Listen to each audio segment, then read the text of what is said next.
Namaste and welcome to Pause by PEI, a policy discussion series brought to you by Policy Entrepreneurs Inc. My name is Kushi Hang.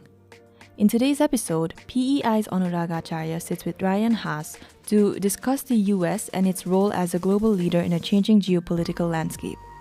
Ryan Haas is a senior fellow at the Brookings Institution in Washington, D.C., and a member of the Board of Trustees of the Asia Foundation.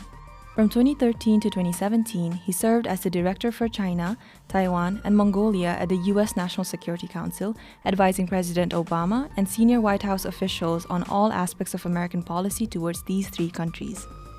In his 15-year tenure in the U.S. Foreign Service, Ryan served in various American embassies including Beijing, Seoul, and Ulaanbaatar. He has authored multiple books such as Stronger, Adapting America's China Strategy in an Age of Competitive Interdependence. Anurag and Ryan discussed the evolution of American foreign policy, especially in the last two tumultuous decades since 9/11, and how that has impacted its position as a global leader.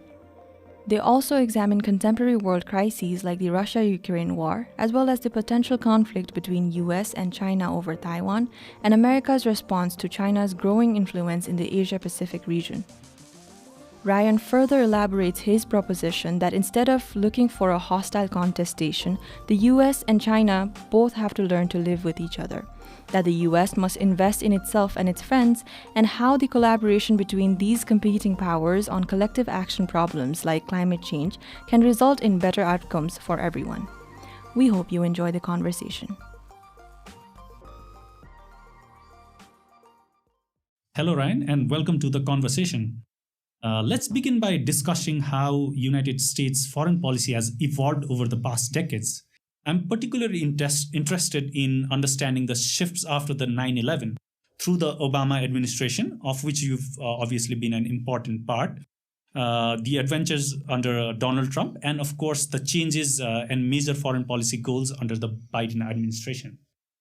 Well, Anurag, first of all, thank you for giving me the opportunity to join you on this podcast. I will start just very briefly with the George W. Bush administration and march our way forward to the present. George W. Bush, it's worth recalling that when he entered office, the United States was sort of at the apex of its unipolar moment, where we were the uncontested, unchallenged power on the world stage. And I think that the lack of competition from the rest of the world may have caused us to make a strategic failure of entering Iraq. But when Barack Obama became president in 2009, he inherited two wars that were ongoing, as well as a global financial crisis. The United States economy was in a tailspin, and President Obama felt that the United States was not involved in the world in ways that were strengthening its presence, its influence on the world stage. And so his project, his mission was to try to reposition the United States so that we could, position ourselves to play a leading role in the 21st century. And he had some success in that. He reinvigorated the United States playing a leading role in agenda setting and in galvanizing global efforts to address global challenges. But when he left office, he left behind, the Afghanistan war.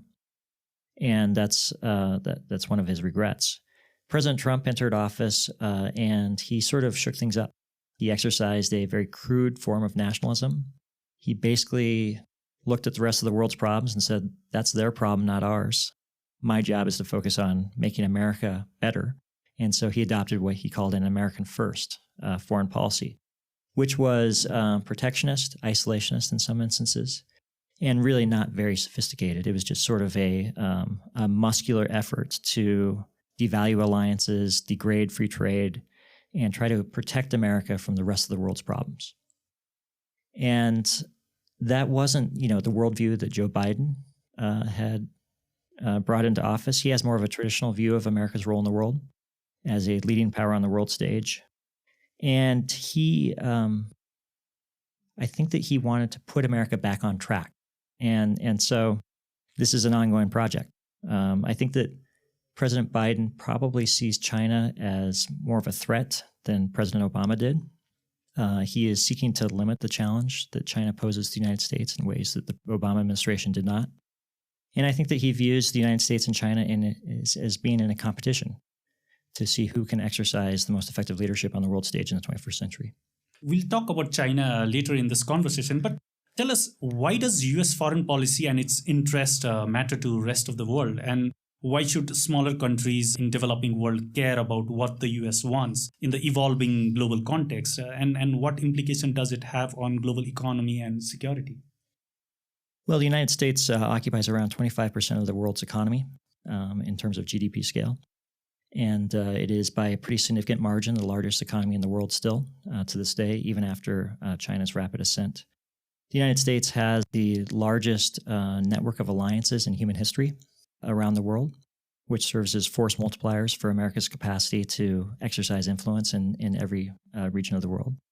And the United States has used its wealth to build the largest, most powerful military in the history of humanity.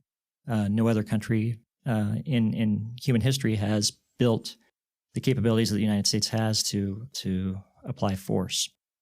And so those are sort of the practicalities of American power. But I think from an American perspective, and I'm American, so I'll just share, I think we think of ourselves not as this, this muscular hegemon that strides around the world telling the world what to do, but as a country that is invested in trying to address global challenges and trying to mobilize global efforts to address those challenges. And the reality is there are a lot of challenges that we will confront in our lifetimes that no single country can resolve on its own. We're already seeing this with the pandemic, with climate change, and with a whole host of other issues. And so unless there is a galvanizing power that can mobilize collective effort, the world is going to be a hard place to live. Well, you've made some reflections over there, but there's also been some criticism regarding role of US in recent years, isn't it? I mean, given how the smaller and developing countries were left fending for themselves during the global pandemic and how larger economies have refused to be accountable towards reducing global emissions, and not to mention the disappointment regarding US withdrawal from Paris Climate Agreement and the Human Rights Council. Do you think these developments have harmed U.S. long-term interests and affected its stature as a global leader?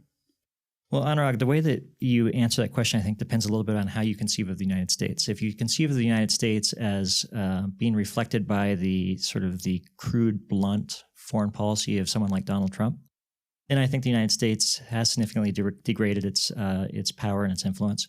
If you view Donald Trump as an aberration, as a sort of a 4-year departure from reality that was an experiment gone bad, and that we're returning back to the course that we were on previously, I think that some of America's shortcomings are resolvable, and we can regain some of the ground that was lost during the Trump era. But just to quickly walk through the three critiques that you put on the table on the pandemic, the United States led the effort to develop the mRNA vaccine that has saved countless lives around the world. The United States provided more vaccines to the rest of the world than any other country in the world by a significant margin. And so I don't think that we are necessarily apologetic about the role that we played in responding to the pandemic. I think without the United States, it would have been a much more difficult situation for the rest of the world to deal with. On the issue of human rights, it's an important issue. And, President Biden is very committed to trying to restore respect for human rights worldwide. It's something that's just a personal conviction of his.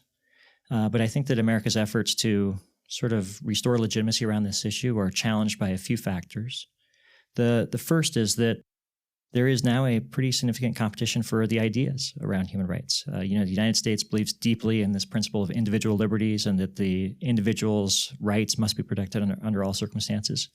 China and other countries have a very different conception. They feel that social stability is the predicate for a stable and productive society, and that stability should take precedence over individual liberties. So there's a competition for ideas that wasn't evident before. Secondly, I think that the United States has an imperfect record at home. There are countless mass shootings in the United States. There's racism that is still very much a plague on American society. We have unresolved issues from history, the way that we've dealt with different minority groups in the past. So we are an imperfect model of human rights. And I think that allows people sometimes to hold us up for hypocrisy, preaching abroad, but we don't apply at home. And we recognize that. I don't think anyone's harder on the United States human rights record than the United States itself. We're very self-critical in this regard.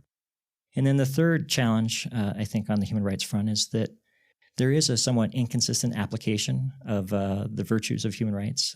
When President Biden travels to Saudi Arabia or Vietnam, human rights doesn't occupy the same pride of place as it does when we're talking about events in China. So these factors, I think we just have to put them on the table and acknowledge that they are hindrances to America's ability to champion the human values and human rights. On climate change, which was the third critique that you put forward, I think that the United States is very committed to accelerating the green transition and moving both its economy and the world economy in the direction of renewable technologies. I think the United States views it as good for the climate, but also good for business. It's good for America's economy. It's going to be a growth engine. But in the process of trying to accelerate that transition, the United States is applying industrial policies in ways that are causing our European friends to feel somewhat jilted and deeply upset because they feel like it's an unfair trade action. And in the U.S.-China space, I think it's fair to say that the climate discussions, as all discussions, are more competitive than cooperative these days. And so it does raise the question of the United States is trying to lead. It's unclear who's following. So that's sort of where I come out, I think, on the three critiques you provided. Well, let's move on to talking about another contentious issue that has occupied the United States for the last few months. How do you assess the unfolding war in Ukraine, and what has been its consequences on global politics and economy? Well, I assess the war as a shock on a couple of levels. I mean, it's a shock first on the level of international principles. Since World War II, the United States and other major powers around the world have been very committed to the idea that might must not make right, that you shouldn't use force to bend or rewrite boundaries, national boundaries. And then that's just sort of a inviolable principle upon which the international system rests. That is being challenged by Russia's naked aggression in Ukraine today. There's also a heightened risk of instability, both in the sense of great power conflict. It is not inconceivable to imagine a scenario in which the United States and Russia could find themselves face-to-face on a battlefield in Ukraine. It would be a tragedy for humankind if it happened, but it's a real risk. But beyond that, there are over 1 million Ukrainian refugees spread out across Europe right now, which over time is going to be a stress on the fabric of societies across the continent. And then there's also the issue of the impact on the global economy. Energy security, food security issues. No country is immune. This is just an action that is impacting every country in every corner of the world. Well, there's also criticism that Ukraine war is also a setback for NATO engagements in the Eastern Europe. Do you feel that there is a need for strategic rethink over there? I don't think so. When I look at the situation, I see, if anything, a stronger demand signal from Eastern Europe for the United States and NATO to play a stronger role and have a permanent presence in the region. And so I think, if anything, Putin's actions have achieved the exact opposite of their intended purpose. They have provided a rationale, a unifying purpose for NATO at a time when, in a post-Afghanistan environment, people were beginning to question what the continuing efficacy of NATO would be. And how does this impact Washington's relationship with Moscow? I think that the U.S. relationship with Moscow has been shattered. To be perfectly blunt about it. It's interesting. When President Biden entered office, I think that he wanted to stabilize relations with Russia, put the Russia problem on the shelf so that the United States, focus its synergies on other challenges around the world. That obviously isn't the way that things played out. Russia is now central to American foreign policy decisions, and frankly, I don't expect that to change as long as Putin remains in power. And how do you assess India and China's position over the Ukraine war? India obviously has continued to import petroleum from Russia and has refrained from taking a position against Moscow in the UN, much like China, and to the displeasure of United States and its NATO allies. India's External Affairs Minister Jaishankar has argued that New Delhi has the right to exercise its strategic autonomy, keeping its national interests, especially on energy security, at the center. How do you respond to that? Well, I think that India and China share a similarity in how they've responded to the war in Ukraine, and that they've both responded with self-interest. They're both looking out for themselves above all others. And I think that that's been a source of disappointment in Washington because there was a hope that these countries could be called upon to uphold certain principles, like we were talking about a moment ago, the principle that national sovereignty should not be violated through use of military force. And when push came to shove, it turned out that both China and India were unmoved by the call to uphold this principle.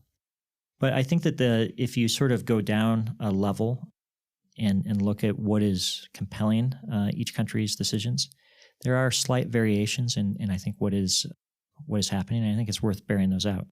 In China's case, China has decided that it faces a hostile world, and Russia also feels like it faces a hostile world, and they will feel safer if they are standing back to back facing the rest of the world than if they are standing apart having to deal with the rest of the world on their own. And so it's a instinct driven, I think, to a certain extent out of insecurity, and I don't expect that dynamic to change with Putin in power and Xi in power.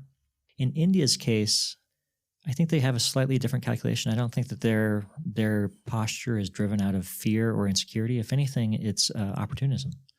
The Indians saw an opportunity with Russia's weakness and vulnerability and isolation to extract concessions from Russia, particularly in purchases of oil. And they have been able to purchase oil at a steep discount. But beyond that, at a strategic level, I think India would like to keep Russia neutral and to benefit from Russia's weakness.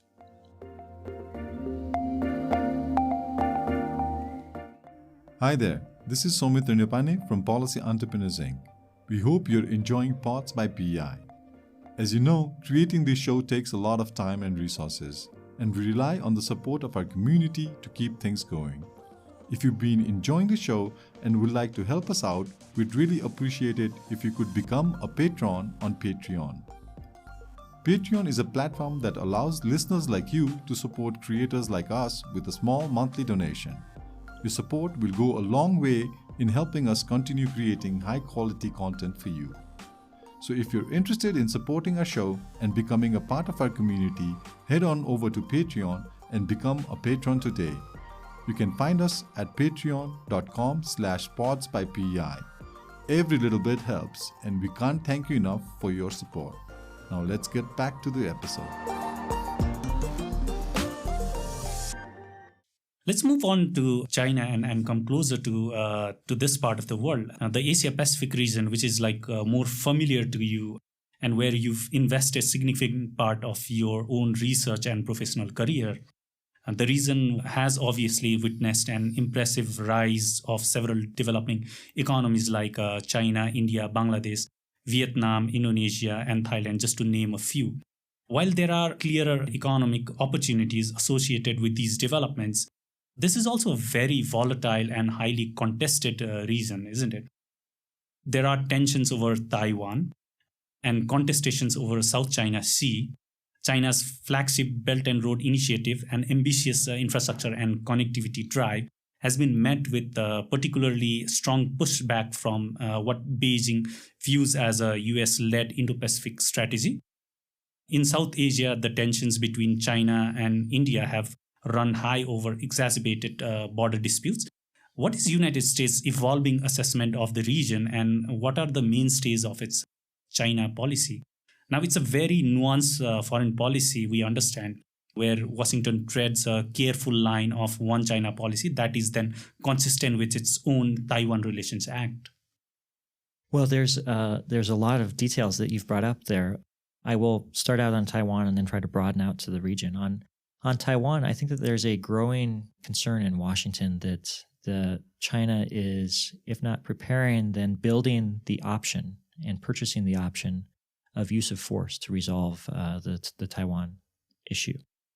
And the United States does not have a formal treaty obligation to Taiwan, but views Taiwan as sort of a bellwether of the credibility of its commitments to its partners. And so in the event that China were to use force against Taiwan, it would place tremendous pressure upon the United States to respond, including militarily. That's not an outcome that the United States seeks. The United States' interest is in preserving peace and stability in the Taiwan Strait.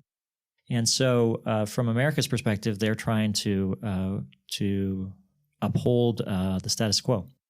And because China is becoming more and more aggressive in trying to alter the status quo, the United States is becoming more and more robust in its support for Taiwan to try to preserve this equilibrium. From China's perspective, it's the United States that's trying to alter the status quo, and China is responding. So both countries feel like they are reacting to the actions of the other. There is not very good communication between Washington and Beijing on these issues, and we find ourselves in a bit of a vicious cycle that we're having a hard time getting out of. So I think that Taiwan is the most proximate risk of conflict in East Asia at the moment. But again, neither the United States nor China would profit from finding themselves in direct conflict with each other. So hopefully cool heads will prevail, and the status quo will be able to be preserved, not just for people in the United States and China, but for the 23 million people who live on Taiwan.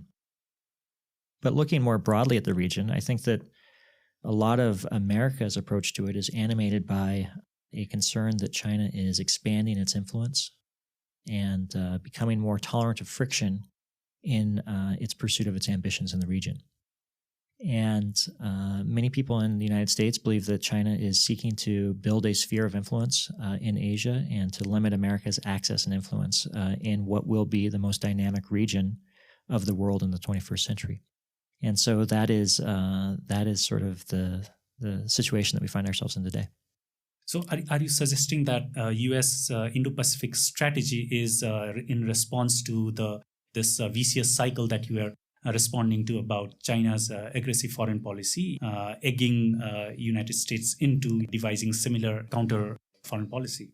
Is that what you're referring to? And what purpose does Quad along with Japan, Australia, and India serve for establishing long-term stability in the region?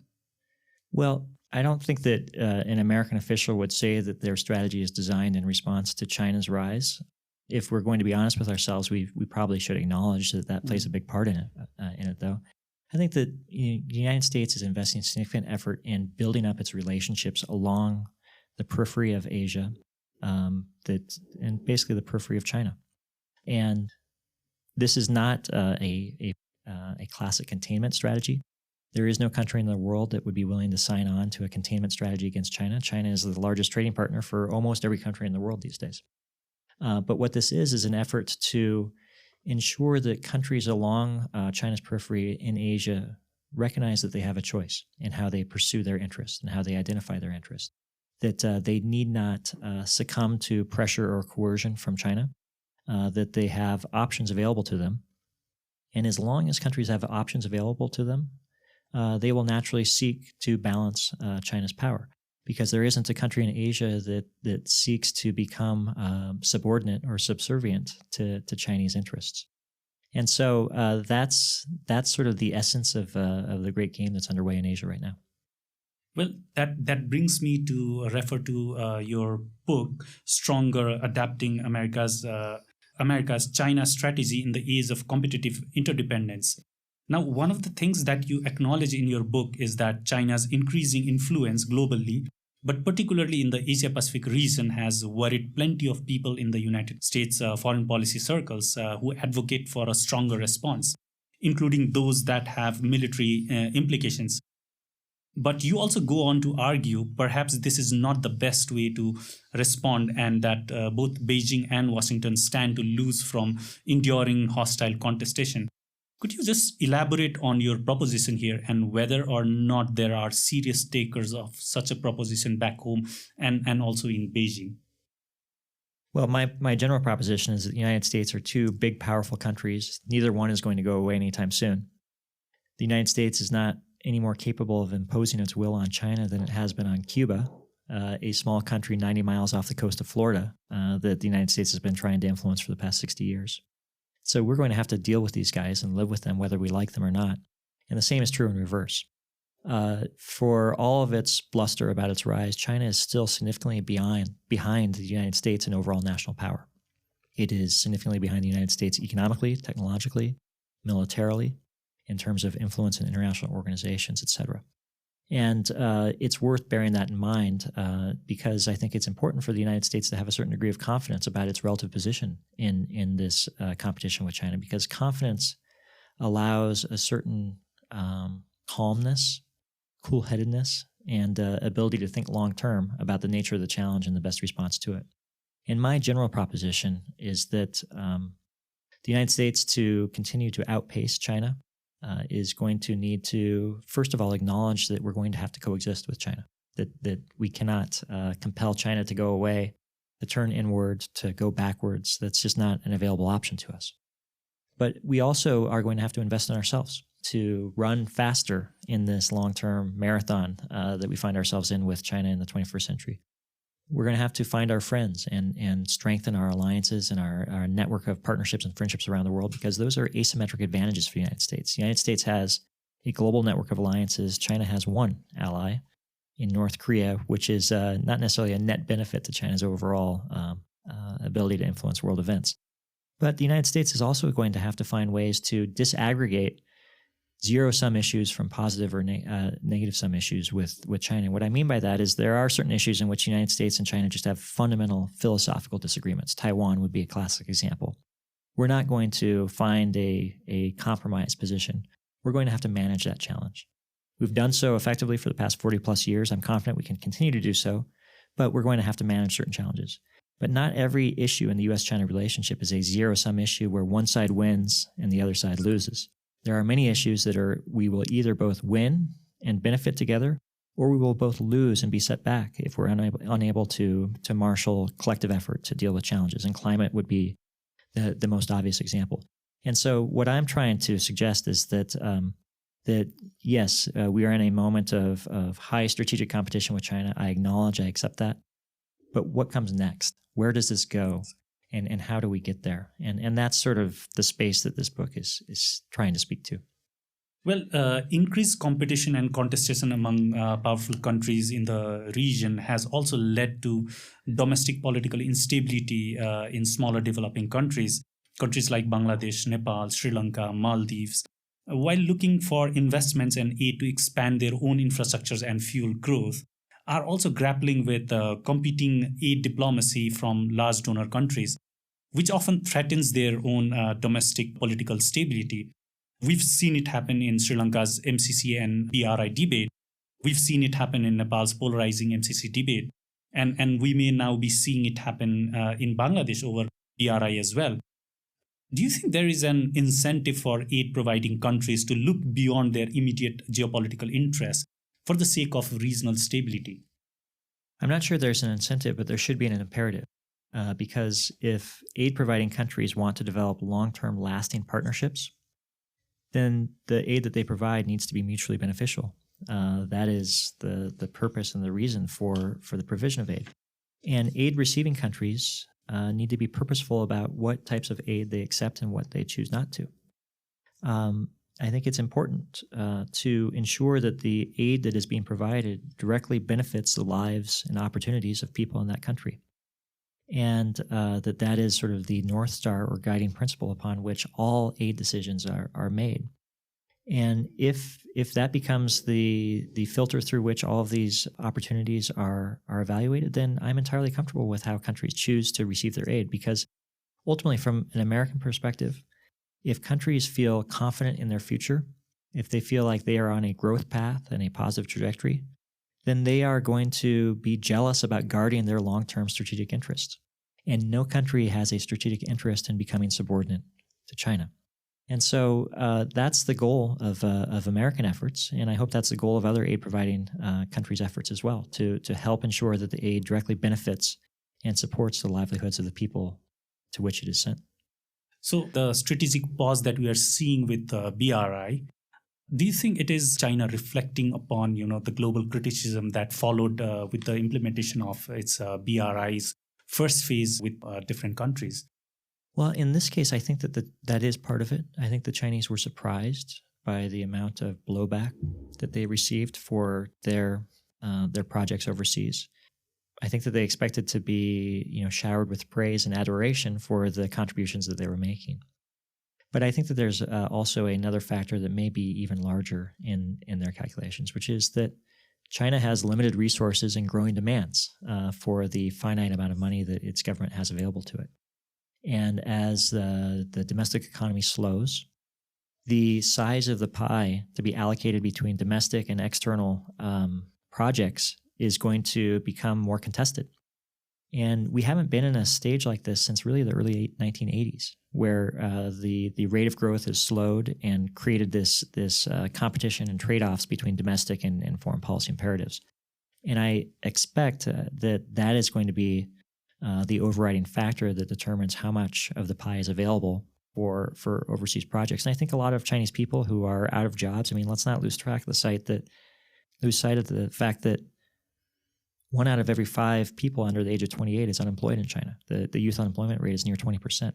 I think a lot of these people are asking, why are we building bridges in some place that they can't find on a map when we ourselves inside China don't have opportunities to find jobs for ourselves? Well, Ryan, this has been very interesting conversation so far. Just to wrap up, let me get your impression as somebody who's been associated with think tanks and invested in cultivating knowledge and shaping national foreign policies back in your country. Often in developing countries, political opportunism and populism have stoked mob sentiments dictating public and media discourse, undermining capacity of civil society and think tanks to inform and influence, sound state policies. What can think tanks in developing countries like ours learn from those in developed world, where they have managed to strongly influence and shape state policies, as well as public and media discourse? Well, Anurag, this is a big question. I will try to break it into 2 pieces. The first is sort of putting into context in, at least in the United States system, what a think tank does, and then how it does it well when it works at its best. The role of a think tank, I at least as I think of it, is first of all to help inform policy decisions that policymakers are making. Second, to try to help shape the public discourse around policy decisions. And then third, to cultivate and develop talent that can go into senior roles in the future, hopefully with the benefit of the experience that they've had at think tanks, with the opportunity to think deeply about challenges on the horizon. So that's what a think tank does. And what impact does it have when it's working at its best? I think that it focuses minds on not what is happening, but what is possible in the future. So moving away from the arguments of the present to sort of look at the horizon to figure out where their country needs to go. Also, holding government accountable when they take actions that impinge upon rights and liberties of their citizens. This isn't always a popular place for think tanks or civil society organizations to find themselves, but it's an important role to play to provide a bit of a check on that impulse in government to protect themselves or to make their debate easier to manage. Stepping back from the present and looking at the horizon, that's a good note to end, Ryan. Thank you for the conversation. Thank you, Anurag.